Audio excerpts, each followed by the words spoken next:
Today's reading is going to be about Exodus chapter 9, 1 to 35.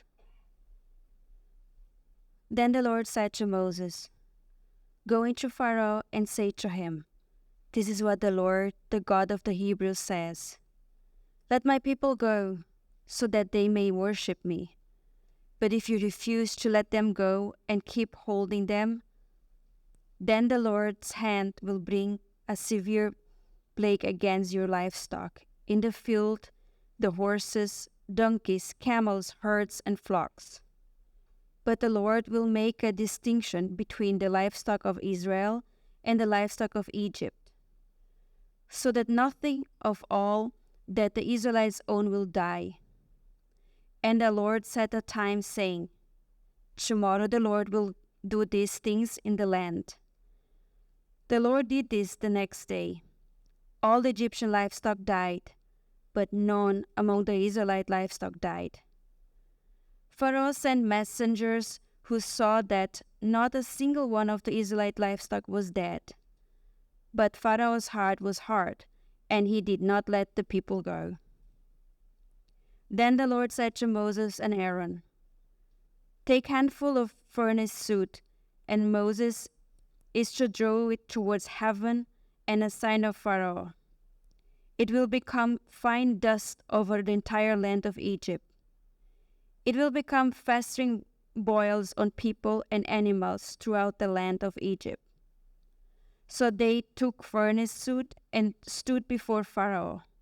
Moses drew it towards heaven, and it became festering boils on people and animals. The magician could not stand before Moses because of the boils, for the boils were on the magician as well as on all the Egyptian.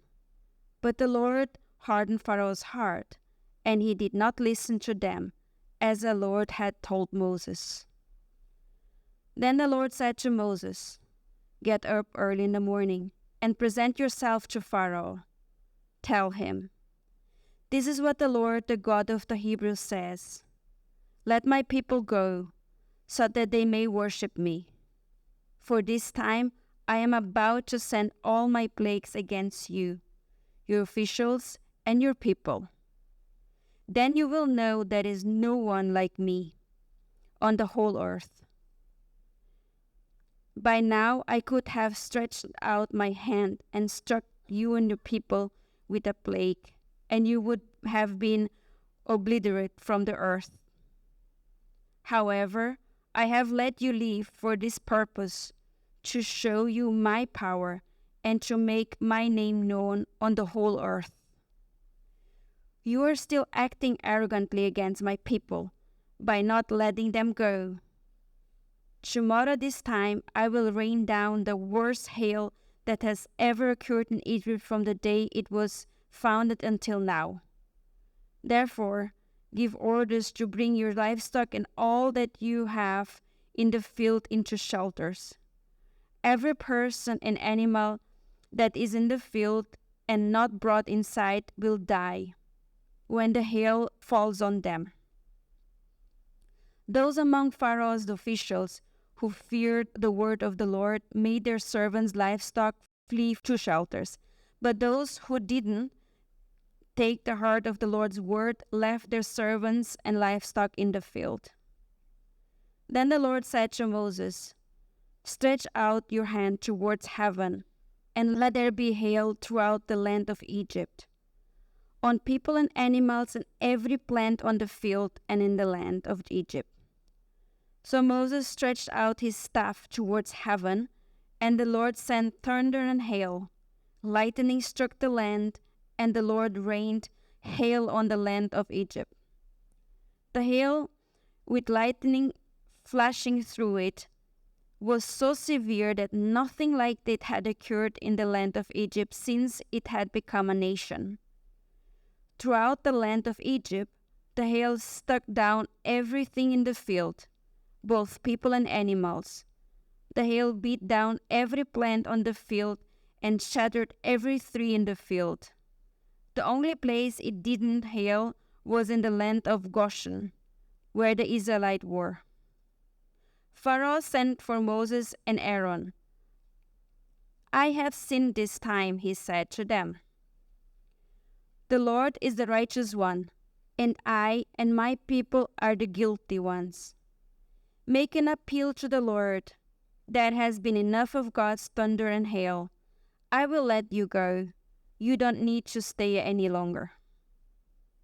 Moses said to him, "When I have left the city, I will spread out my hands to the Lord. The thunder will cease, and there will be no more hail, so that you may know the earth belongs to the Lord. But as for you and officials, I know that you still do not fear the Lord God." The flax and the barley were destroyed because the barley was ripe and the flax was budding. But the wheat and the spelt were not destroyed, since they are later crops. Moses left Pharaoh and the city and spread out his hands to the Lord. Then the thunder and the hail ceased, and rain no longer poured down on the land. When Pharaoh saw that the rain, hail, and thunder had ceased, he sinned again and hardened his heart, he and his officials. So Pharaoh's heart was hard, and he did not let the Israelite go, as the Lord had said through Moses. Well, good morning again. It's good to see you. Let me start with a question, and forgive me for being a bit philosophical this early in the morning. But how do you know certain things to be true? If you step back for a second, the simple question shapes the way we relate to the reality around us. And while philosophers have been in discussion about these things since at least as long as we've had philosophers, allow me to summarize in a way that will shape our understanding of today's text around a couple of key ideas. First of all, we come by knowledge or knowing things to be true when they're observable. And by observable, I simply mean we bring in information through any of the five senses: seeing, smelling, hearing, touching, tasting. Once the data has come in and we make note of it, whether we simply think of it mentally and then create a memory of that observation, or go the extra mile of writing it down, we begin the process of shaping that observable data into facts or ideas that help make sense of the world. One of the ways we do this is by categorizing those facts or ideas or memories into groups of similarities. And we do this subconsciously all the time. We think of things in terms of the relation to other things. We don't even think about this much of the time. Our minds do this automatically. We see a cat or a dog and instinctively know it to be an animal, a mammal at that. And we also know with a little more observation that it is either a cat or a dog. We know a horse to be a horse, a lion to be a lion, and a snake to be a snake. And I'm just pulling from the animal kingdom right now, but broaden your perspective. All sorts of things. But this is also why we love to experience new things. There's a sense of awe and wonder, or even fear, when we don't have a category for what we're seeing or tasting, etc. So I remember going to the Oklahoma City Zoo one time, a few years ago with my kids. We saw the elephants, and they were great. They were big, and they were elephants. We saw the lions, magnificent, huge mane, big teeth, lions. But these weren't the animals that kept our attention, or at least not the one that we still talk about to this day. Even when I still bring up the zoo, my kids inevitably will talk about the okapi. Raise your hand if you know what an okapi is. One hand. Two hands. So if you've never seen an okapi, you look at the okapi and you think, is this some kind of horse? No, it's not a horse. Looks to be about the same size and relative shape, but it has stripes like a zebra, at least in some places. And its head looks a bit more like a giraffe than a horse. Well, what is it? It's not a horse. It's not a giraffe. It's not a zebra. It's an okapi. O-K-A-P-I. Look it up later if you like. Or now, it doesn't bother me. Okapi. It's distinct. It's not like the other things. Now, when I see an animal that has all of these features, I know what I'm looking at.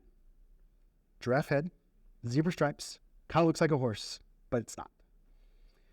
So we do this all the time. But unfortunately, while this kind of thinking has been helpful for making sense of the world around us, it's also led to some humans classifying and categorizing each other in unhelpful and harmful ways. We see someone else and immediately begin subconsciously making observation, and categorizing them.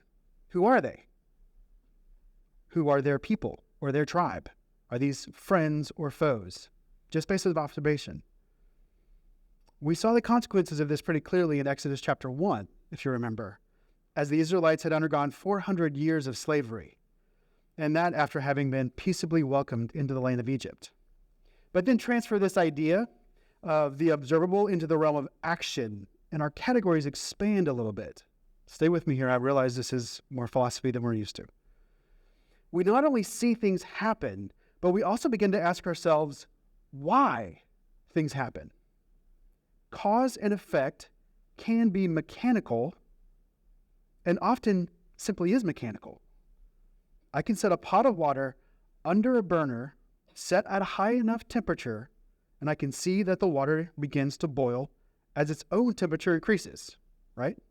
Likewise, I can watch a second pot of water of a similar size, shape, and volume to a previous pot of water that I just mentioned under a burner of similar intensity to the previous burner, and can reasonably assume that the water of the second pot will boil at the same amount of time, but with a lot less drama and concern as the first pot, because now I know what's going to happen. Cause and effect. Categories. I understand things. But cause and effect can and often does push past the mechanical when a person is involved. Why does the water boil in the previous example? If you had said its temperature got to a certain point and started boiling, that would be an acceptable answer. But it wouldn't be a very full answer, especially if it's around dinner time. Most likely, it was set to boil because I have an intended purpose for it, namely to cook some pasta or whatever I'm cooking. The reason is not simply mechanical, it's personal. So keep these things in mind as we look to Exodus chapter 9. But first, if you're new to Redeemer Fellowship, just know how glad we are that you're here. I don't normally start with philosophy, so don't worry. It's okay. A couple of months ago, we began a sermon series walking through the book of Exodus, where we are today. We looked at the oppression of the Israelites in Egypt. In chapter 1, we see the miraculous way Moses was spared as a baby and called by God to lead his people, even while he was a lowly shepherd in the wilderness. We've seen the way the Lord used Moses to deliver his message to Pharaoh, and most recently, we began walking through the 10 plagues, or signs, to be more accurate. That would be a clear testimony to the sovereign rule of God over his creation. This week we're looking at plagues 5, 6, and 7, otherwise known as the plague on the livestock, boils, and hail. So let's begin in Exodus chapter 9 with verses 1 through 5. Then the Lord said to Moses, "Go into Pharaoh and say to him, 'This is what the Lord, the God of the Hebrews, says. Let my people go, so that they may worship me. But if you refuse to let them go and keep holding them, then the Lord's hand will bring a severe plague against your livestock in the field, the horses, donkeys, camels, herds, and flocks. But the Lord will make a distinction between the livestock of Israel and the livestock of Egypt, so that nothing of all the Israelites own will die.' And the Lord set a time, saying, 'Tomorrow the Lord will do this thing in the land.'" So here we are again. The Lord has given specific instructions to Moses on what to say, what to do, and what will happen. The command is the same. The people of Israel are to go and worship the Lord. And while the command is the same, the consequences are new. It's interesting to me that we call these 10 consequences plagues. All 10 of them are the 10 plagues on Egypt, when in fact, this is the only one that is technically a plague.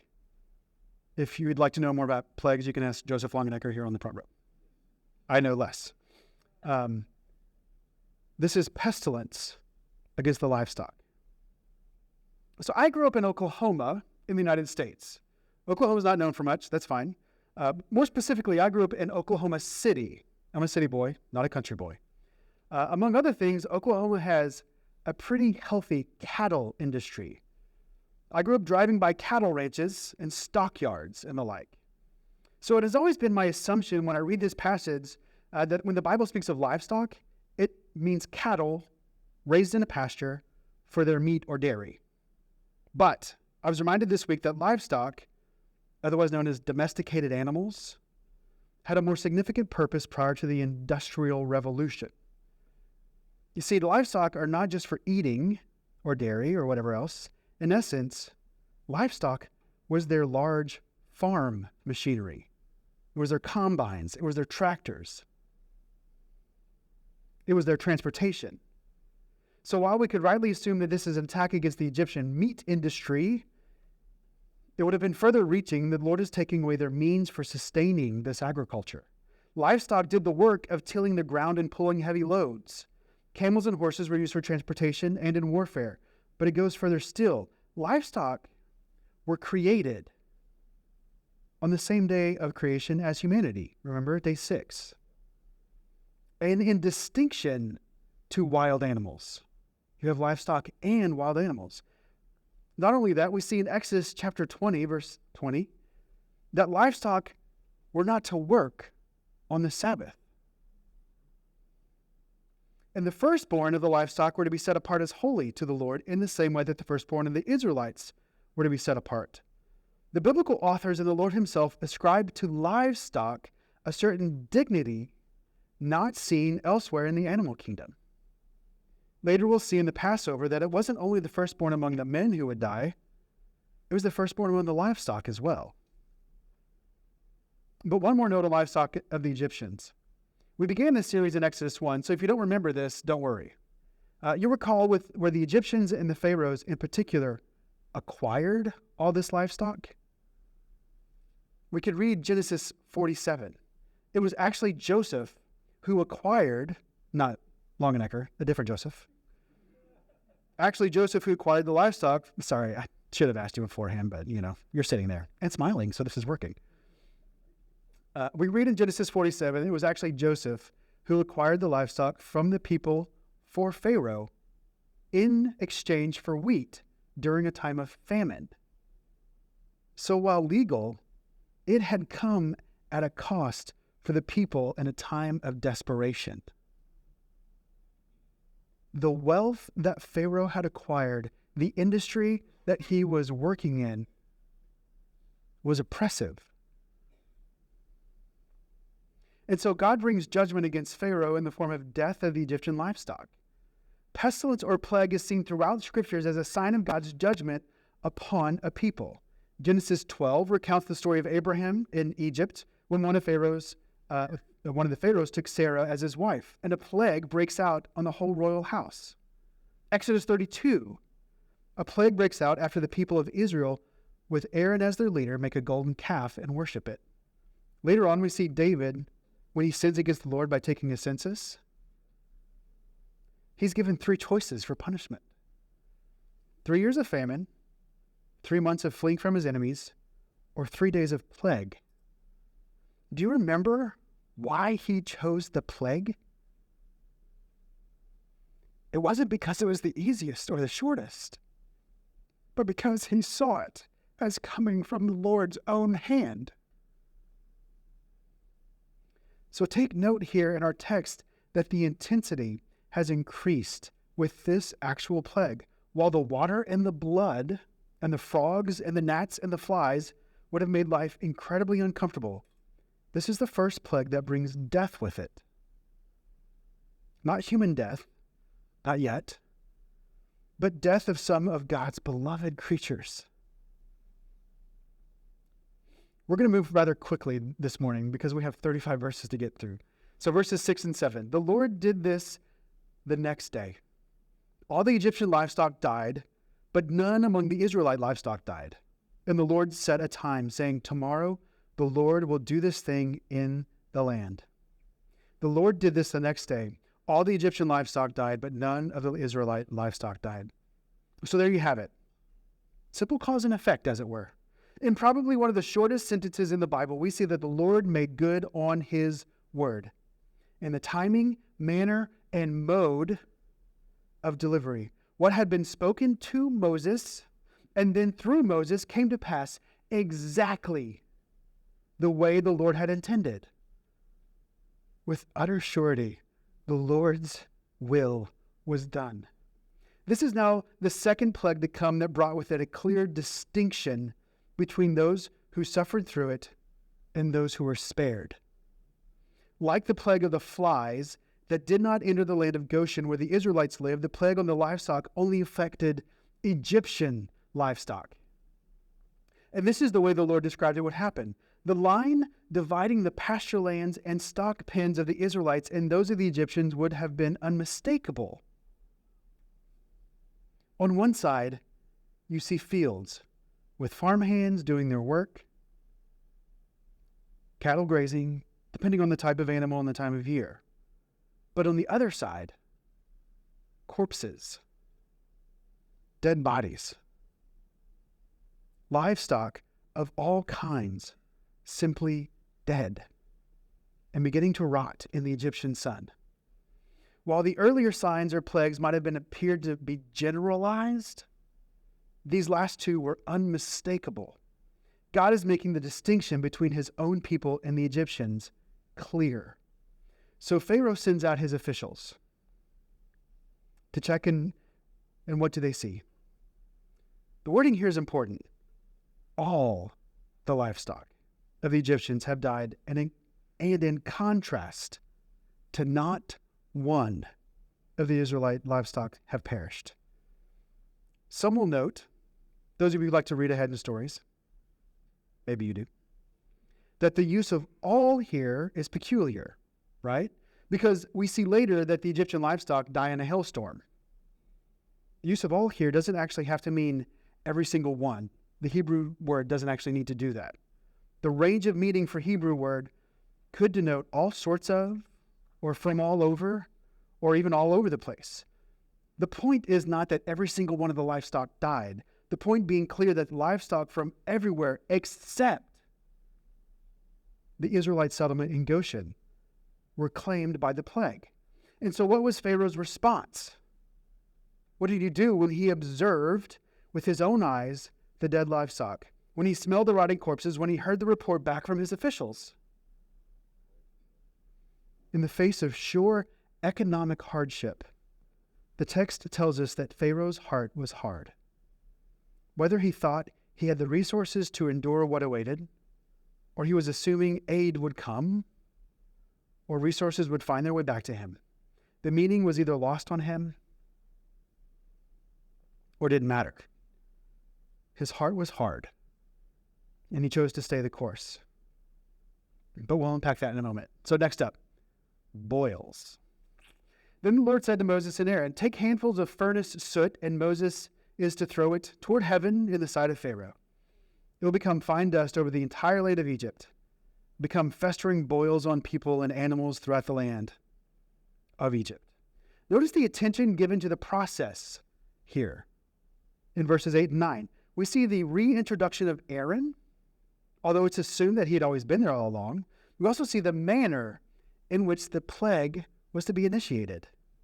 Moses is to take handfuls of soot or ash from a furnace and throw it toward heaven in the presence of Pharaoh. It's these kind of objective details that make the story more interesting and keep it more grounded in reality.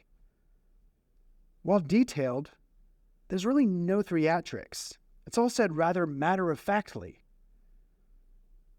But then we see the transformation of the soot into something unexpected.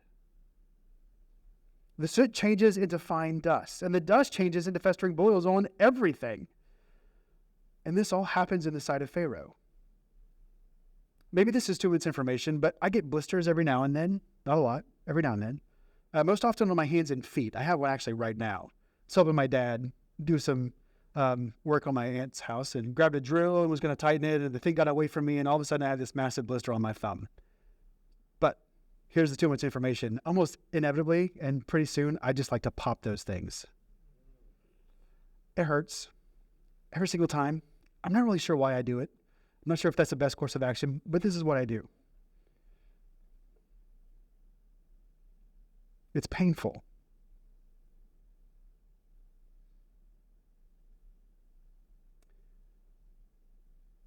It's messy. So the thought of boils that have festered, not just on my thumb, but covering me, and further still covering any animals that I might own and are working with, seems utterly miserable. But to add insult to injury, Moses, the author, actually mentions one group in particular. Let's read verses 10 to 12. So they took furnace soot, stood before Pharaoh. Moses threw it toward heaven, became festering boils on people and animals. The magicians could not stand before Moses because of the boils, for the boils were on the magicians as well as on all the Egyptians. But the Lord hardened Pharaoh's heart, and he did not listen to them, as the Lord had told Moses. So first off, just like the previous plagues, everything happens exactly as God said it would. Moses takes the soot, stands before Pharaoh, throws it in the air, and it does its thing. But Moses, the author, points to the magicians in particular and how it affected them. He tells us they were, quote, unable to stand before Moses. So now whether they were unable to do so because the boils physically impaired them in some way, or they were unable to because they were embarrassed by the look of them, or they were unable to stand before Moses because of the shame of it all, we're not told. But let us remember that these magicians served a few purposes in Egypt.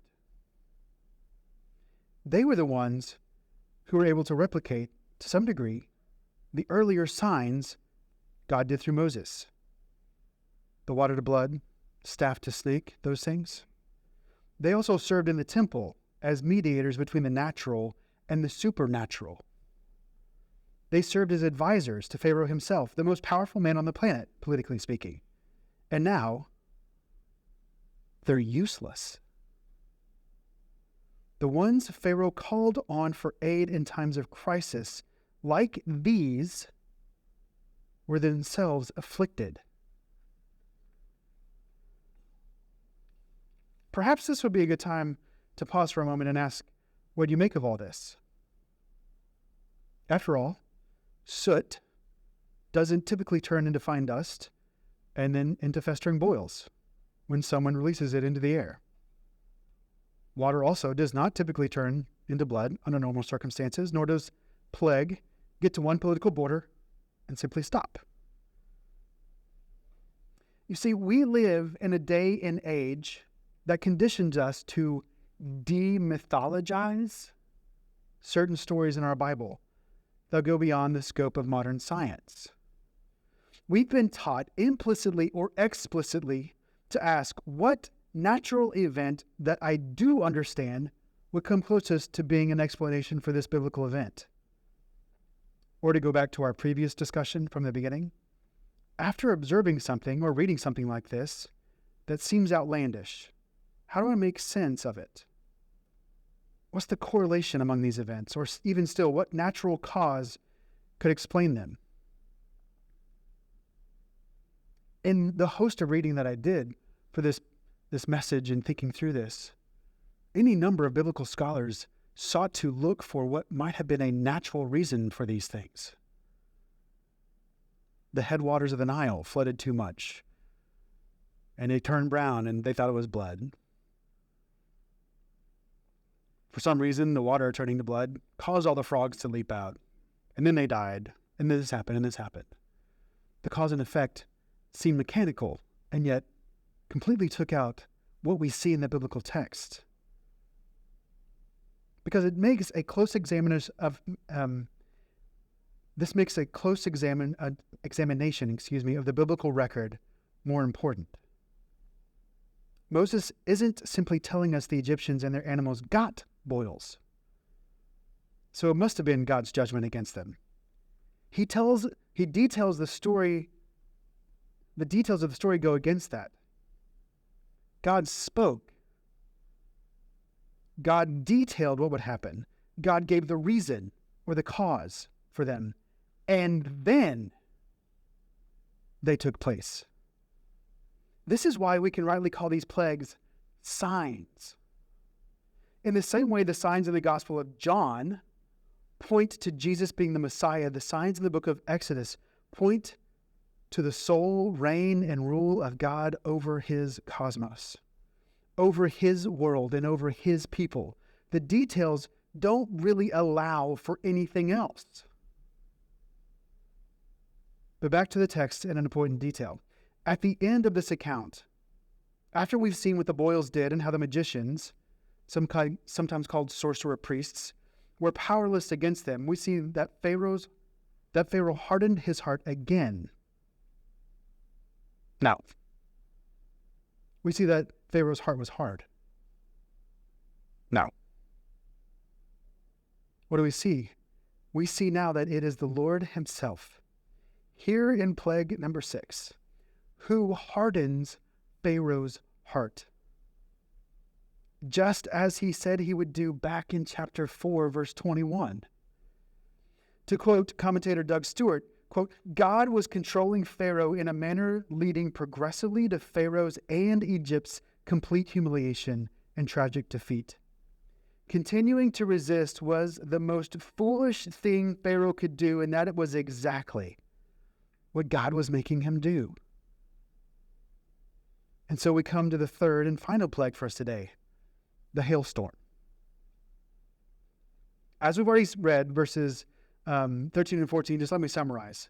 God makes the same request, the same consequences for disobedience, disaster, but it's here at the end of verse 14 through 16 that the reason for these things is revealed to Pharaoh. Verses 14 to 16, then you will know there is no one like me on the whole earth. By now I could have stretched out my hand and struck you and your people with a plague, and you would have been obliterated from the earth. However, I have let you live for this purpose, to show you my power and to make my name known on the whole earth. There's a few pretty important theological concepts here, and I don't really have the time or space to give them all the justice they deserve, so allow me to list them out and just make a few comments. Here we see God's patience. We see God's sovereignty and salvation. And we see God's glory displayed. First, God's patience. A question comes to mind here. Why 10? Why 10 plagues? Why drag this ordeal out over the course of probably a couple of months? Why frogs and gnats and boils and hail? Couldn't God have started and ended with the final plague, which we'll see in a couple of weeks? Or simply done away with the Egyptians at the snap of his finger, letting the Israelites walk unhindered? But no, he doesn't do any of that. The reason for the incremental and prolonged encounter is so that Pharaoh himself and all those around him might see the awesome acts that the Lord would do in their midst. Secondly, we see God's sovereignty on display in salvation. This is most clearly seen in the phrase, quote, I raised you up, here in Exodus. But later in Paul's letter to the Romans, he quotes this very passage in talking through God's sovereignty in salvation. This is all discussed, for those note takers, in Romans chapter 9, particularly in verses 14 to 18. But thirdly, we see God's glory.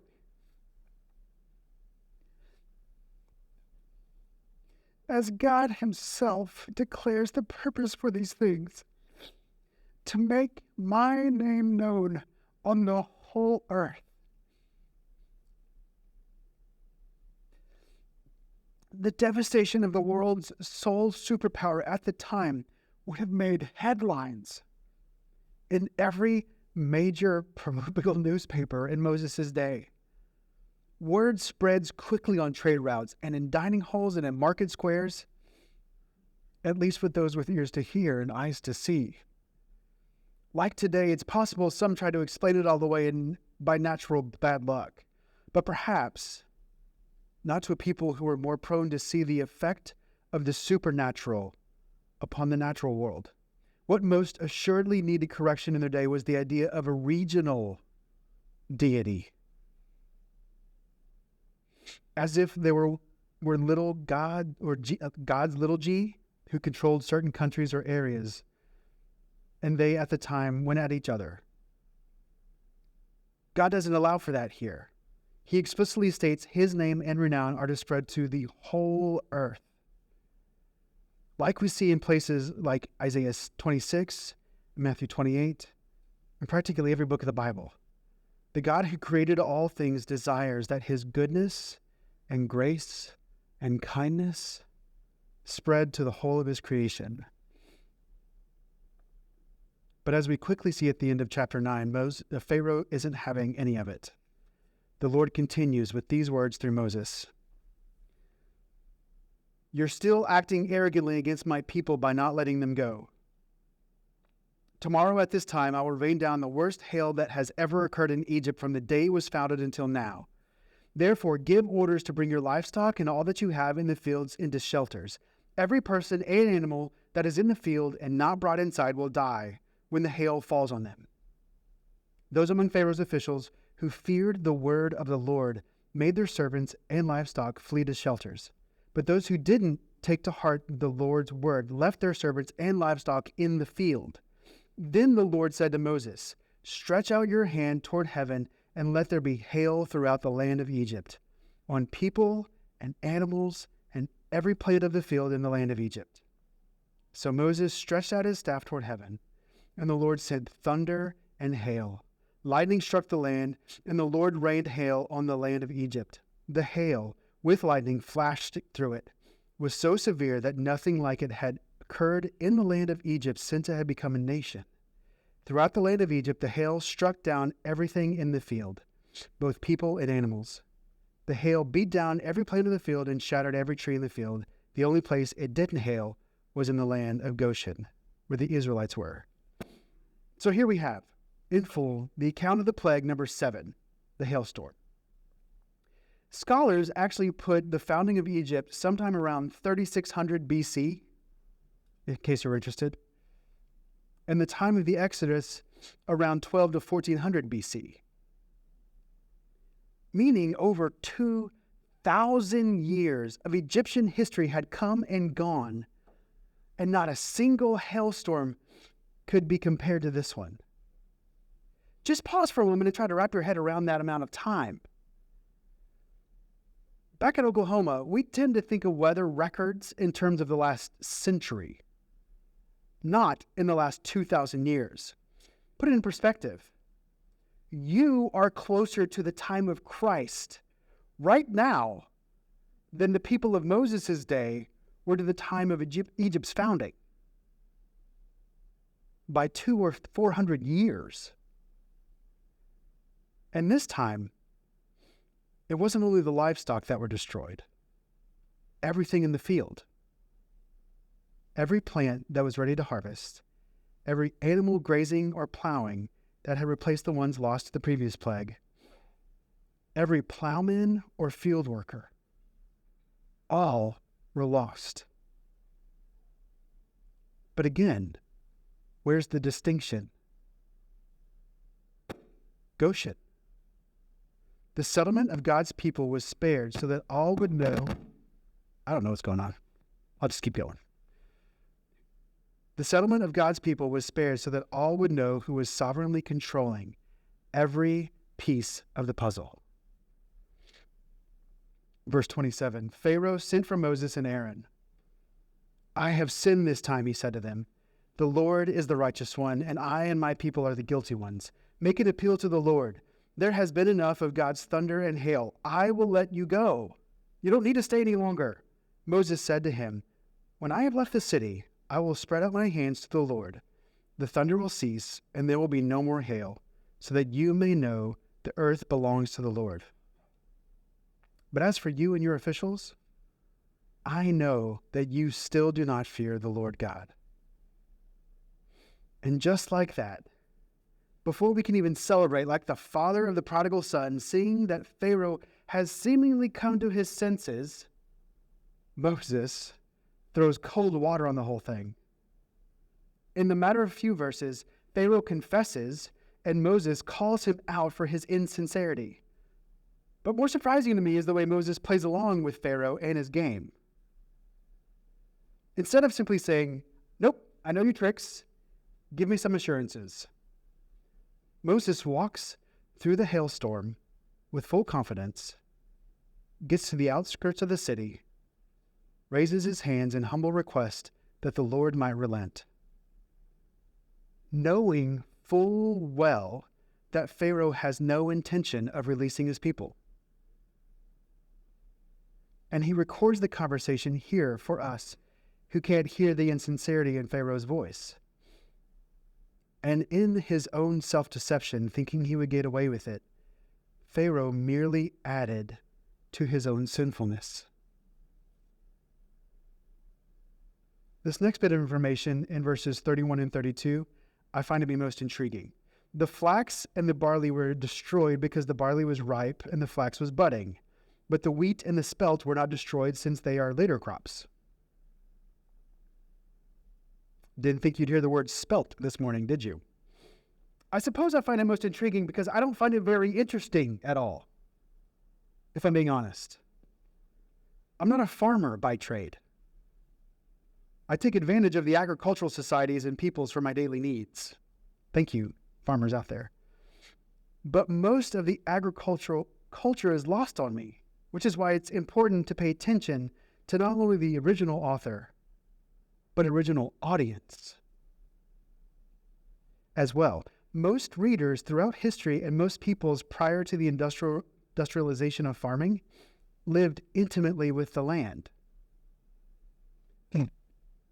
Just as I can tell you what BP or HTTPS or HP stand for because I'm a product of this culture in this age, most of the people reading this story over the thousands of years it came down to us would have understood exactly what barley and flax and spelt and those things are all about. And while I won't get into any of that, I can say it actually humanizes and centers the text a bit, doesn't it? It's not information that we necessarily need, but Moses is recording for us what actually happened. Moses is writing to real people who took interest in real things like this. People just like you and me, albeit with perhaps different interests and cultural understandings. In this way, this points yet again to the idea that Moses is writing of something that really, actually happened. So lastly, Moses left Pharaoh in the city and spread out his hands to the Lord. Then the thunder and the hail ceased, and rain no longer poured down on the land. When Pharaoh saw that the rain, hail, and thunder had ceased, he sinned again and hardened his heart, he and his officials. So Pharaoh's heart was hard, and he did not let the Israelites go, as the Lord had said through Moses. Here at the end, again, it all happens exactly the way the Lord and Moses said it would. The hail stops, and Pharaoh calls it all off. He doesn't hold to his end of the bargain. In granting his request, he's under the delusion that he is in some way in charge. The sorrow or worry from verses 27 and 28 proves itself to be false. Having now lost his people's livestock, having been publicly humiliated through festering boils, and having the flax and barley obliterated, along with the rest of the livestock and the workers in the field, Pharaoh reckons he still has enough to get by on and is willing to wager he can hold out a bit longer to any semblance of control he thought he might have. And as we see in verse 35, none of this was a surprise to the Lord. In closing, allow me just 3 points of application from today's passage. First, be careful against demythologizing, or over-mythologizing for that matter. In other words, don't make more or less than what the text gives us. So I brought out the point earlier that it's our natural tendency in the modern world to find a, quote, natural cause for everything and to confuse that for a mechanical cause, all the while forgetting that there very well could be a supernatural personal cause to the issues and hardships of life. God is actively working to both chastise the unrighteous and discipline his children. Don't make light of that. But at the same time, it's both equally unhealthy and harmful for us to assume that all of life's hardships in your life have been caused by God and is chastising or disciplining. Sometimes you face hardships simply because you live in a broken world. The judgments that were leveled against Egypt were specific, spoken beforehand, and were doled out in a very precise manner. Friend, for us to look at the hurt and pain in someone's life and flippantly assume it's because of their own sin is wrong. Don't assume one way or the other. Be compassionate. Be gentle with one another. Be kind. Be discerning. Pray for one another. That the Lord's work and will to cultivate good things in us might come in his own timing. Don't circumvent those processes. Secondly, do you fear the word of the Lord or fear the Lord? There's a difference, I passed over this pretty quickly, but we see Pharaoh's officials in verse 20 actually heed Moses' warning. They made their servants and livestock flee to shelters. And while this is right and good, what were they seeking? Safety. They were avoiding the consequences of aligning themselves with the Egyptians. Sometimes I wonder if good church people get all dressed up and come and sing and give their offering more out of a sense of seeking their own safety than out of a sense of awe and wonder and gratitude for all that God has done in their lives, forgiving them and adopting them into his family. I wonder how many of us will hear, "Well done, good and faithful servant," and how many will hear, "Depart from me, for I never knew you." It's a haunting question. Do you know the Lord? Or do you simply fear hell? Lastly, don't let hindsight be 2020. So the further we walk into the book of Exodus and the plagues in specific, I've begun to wonder if Pharaoh thought in the moment, "Yeah, this is a bad idea, but I can't go back now." Could he have possibly been covered in festering boils and thought to himself, "It's all good, nothing to see here, we're fine"? Or was the gravity of the moment getting to him? Only he couldn't change his mind. He's Pharaoh after all. He's supposed to be in charge. He's supposed to be in control. He's supposed to have it all together. Friend, you aren't Pharaoh. Your story hasn't been written. And whatever sin you find yourself caught in, it's not too late. Don't look back on this day in 5 or 10 or 20 years and say, "I wish I had come clean then." No, it is God's kindness that would and could lead you to repentance and confession.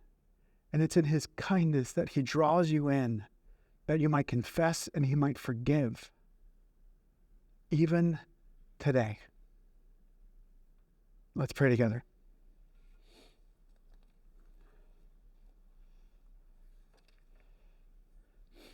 King Jesus, we love you not as we should and not as you deserve, but we love you because your patience with us is on full display day in and day out. Like the Egyptian 3,000 years ago, you have clearly displayed your power and goodness and might for us to see in creation, in the work of Jesus on the cross, in the way that your Holy Spirit moves and works among us, instilling in us a heart of gratitude and awe and wonder for all that you have done. And so I ask this morning on behalf of my friends here that you would work among us even still. That as we look to Exodus chapter 9, that as these passages have been read and thought about and contemplated, that we would see you working, that we're seeing your goodness and grace in the small things and the large things, that you would draw us in even now as your adopted sons and daughters, and we would seek your name and your renown far above our own, that we would seek the good of others, those around us, that we would see with eyes of compassion, that your kingdom and your glory may be extended on the earth, even as it was in Exodus. We ask that you would do all these things in Christ's name. Amen.